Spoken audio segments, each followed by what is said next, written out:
हे आहे खिद्रापूर येथील कोपेश्वर मंदिर, ज्याला अलौकिक असा ऐतिहासिक वारसा लाभलेला आहे। चालुक्य राजवंशाच्या काळात हे मंदिर बांधले गेलेले आहे। कोपेश्वर मंदिराचा इतिहास 7व्या शतकापासून सुरू होतो आणि खिद्रापूर हे कोल्हापूर डिस्ट्रिक्टमध्ये येतं आणि हे एक शिरोड तालुक्यातलं गाव आहे। 12th सेंचुरीमध्ये जे कोपेश्वर टेम्पल आहे हे डेडिकेट टू लॉर्ड शिवाला केलेलं आहे आणि जे याचं युनिक आर्किटेक्चर हे याचं एक खूप सुंदर असं वैशिष्ट्य आहे। खिद्रापूरचं मुख्य आकर्षण म्हणजे कोपेश्वर मंदिर। आता या व्हिडिओमध्ये तुम्ही बघतच असाल की हे नक्षी काम जे आहे पूर्णपणे हाताने केलं आहे। भगवान शंकराचे असून शिलाहार राजघराण्याच्या काळात हे बांधले गेलेलं आहे आणि मंदिराची रचना आणि कोरीवकाम आणि स्थापत्यशास्त्र हे दृष्ट्या खूपच महत्त्वाचे आहे। कृष्णा नदीच्या काठावर कोपेश्वर मंदिर हे बांधले गेलेले आहे आणि या मंदिराच्या विविध देवतांच्या मूर्त्या, नक्षीकाम, इतर कोरीवकाम खूपच सुंदर आहे। या मंदिराला महाराष्ट्रातील खजुराहो म्हणून ओळखले जाते, जे की आपल्याला 7वीच्या इतिहासामध्ये बघायला मिळतं। याला एक ऐतिहासिक असं महत्त्व आहे की शिलाहार राजघराण्याच्या काळात या मंदिराची स्थापना केली गेली। याचं एक वैशिष्ट्य असं आहे की आपण जसं या मंदिरामध्ये एंट्री करतो तसं याला एक स्वर्ग मंडप म्हणजेच याला स्वर्गीय मंडप असं म्हटलं गेलेलं आहे। मंदिराचे प्रवेशद्वार चिन्हांकित करणारे तिथे एक स्वर्ग मंडप आहे। या व्हिडिओमध्ये हे जे पूर्ण खांब दिसत आहे आणि पूर्ण नक्षीकाम दिसत आहे हे पूर्ण हाताने केलेलं आहे आणि महाराष्ट्रातील फक्त 2 मंदिरामध्ये असे दुर्मिळ साधन मिळतं। हे जे दिसतं आहे हे एक स्वर्गीय सभागृह त्याला म्हटलं जातं की त्या मंदिरामध्ये आपण गेल्यानंतर त्या सभागृहाच्या मध्यभागी म्हणजे त्या स्वर्ग मंडपाच्या मध्ये बघितलं आणि वरती बघितलं तर असं वाटतं की आपल्याला संपूर्ण देवतांचे आशीर्वाद एकाच ठिकाणी मिळत आहेत।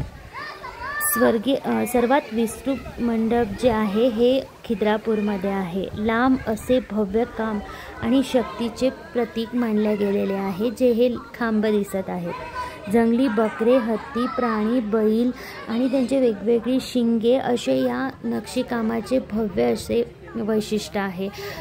तुम्ही तिथे गेल्यानंतर गाईड पण ठेवू शकता जे तुम्हाला सगळी इन्फॉर्मेशन देतील। मंदिराच्या मागच्या बाजूला ब्रह्मा, विष्णू आणि महेश यांचे शिल्प कोरलेले आहे, ज्यामध्ये भगवान शिवाची उपस्थिती आहे। हे एक भक्तीचे प्रतीक आहे।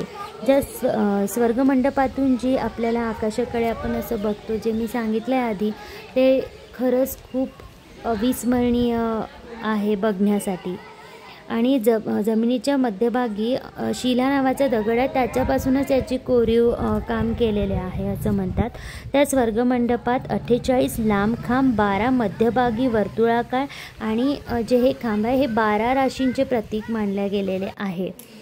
आणि मेन वैशिष्ट्य म्हणजे की दरवर्षी त्रिपुरारी पौर्णिमा म्हणजे कार्तिक पौर्णिमेला एक असाधारण अशी घटना घडते की पौर्णिमेला 12:03 या खांबाच्या मध्यभागी असलेली जी खिडकी आहे, आता तुम्हाला या व्हिडिओमध्ये दाखवते, जी खिडकी आहे ती पूर्णपणे जुळते म्हणजे जी वेगवेगळी आहे जो वेगवेगळी झालेली असते ती पूर्णपणे जुळते। तसेच तेथे एक सभा मंडप आहे जिथे सरस्वतीची मूर्ती आणि त्याचे प्रवेशाजवळ जे आहे ना ते 10 संरक्षण म्हणजे द्वारपाल अशा आकृत्या ज्या आहेत त्यांनी कोरीव कामाने केलेल्या आहे। वेगवेगळे अंतराळ कक्ष आहे आणि एक गर्भगृह आहे जिथे विष्णूचे लिंग उत्तरेकडे आहे म्हणजेच ते शिवलिंग आहे आणि त्याला कोपेश्वर असं म्हटलं जातं।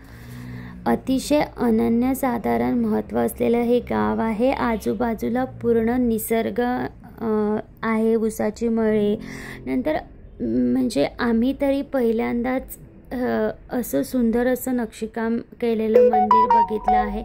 आपण वेगवेगळ्या ठिकाणी बघतोच पण महाराष्ट्रामध्ये हे पण ठिकाण आहे जिथे आपण व्हिजिट करू शकतो। ऐतिहासिक तर वारसा आहेच, परंतु ते गावाच्या अलीकडे असल्यामुळे म्हणजे खूप लोकांना माहिती नाही आणि ज्या लोकांना माहिती आहे तिथे अवश्य याला भेट देतात, कारण की त्या काळामध्ये इतकं सुंदर नक्षीकाम केलेलं हे एक महाराष्ट्रामध्ये फक्त 2च मंदिर आहेत आणि त्याच्यामध्ये पण हे एक मंदिर आहे आणि तिथे गेल्यानंतर खरंच असं वाटतं की याला म्हणजे लोकांना अजूनपर्यंत हे न माहीत असलेलं ठिकाण आहे. त्यामुळे पर्यटकांची गर्दी तिथे आम्ही गेलो त्यावेळी कमीच होती, परंतु तिथे गेल्यानंतर आपल्याला ही जाणीव होते की आपल्या छोट्या छोट्या महाराष्ट्राच्या भागामध्ये सुद्धा असे वेगवेगळे ठिकाणं आहे की त्याला आपण भेट देऊ शकतो. आमच्यासाठी हा एक खूप अविस्मरणीय असा अनुभव होता. आणि हे ज्या फोटोमध्ये दिसत आहे हेच ते सभामंडळ आहे जे पौर्णिमेच्या दिवशी बंद होतं, ती खिडकी. म्हणजे बघतानाच लक्षात येतं की तिथे गेल्यानंतर खरंच आपलं मन खूप आनंदित होऊन जातं, कारण की आत्ताच्या काळामध्ये अशा प्रकारचे आपण मंदिर बघू शकत नाही.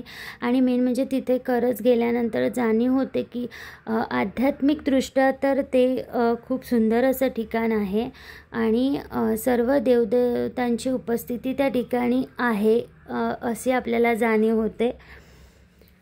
आणि